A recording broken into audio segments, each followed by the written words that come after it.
Bible Basics Q&A with Professor Pete. Hello again. Peter Sibilio here from Lourdes University. We love your questions on Annunciation Radio, and it's my pleasure to help with some answers.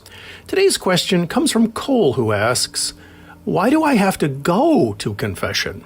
Well, because Jesus sets it up that way. 3 times he shares his power to forgive sins with the church. In Matthew 18, he says the whole church has the power to bind and loose sin.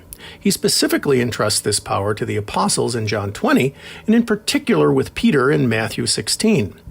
Many early churches took this power so seriously that they confessed their sins aloud right in the middle of Mass. Dear God, forgive me, I might say. I stole Cole's money and slept with his wife. Now, regardless of how forgiving you are, my confession would break the congregation apart. If everyone started doing the same, liturgy, communion, and going to church together would be impossible.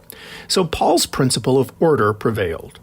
Remember when the Corinthians were speaking in tongues. Paul did not forbid them, but said all must be done for the good of the body and proper order of the liturgy.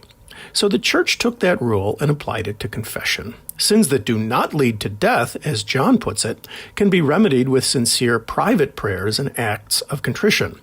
But those deadly or mortal sins kill both our relationship with Jesus and with his body, the church.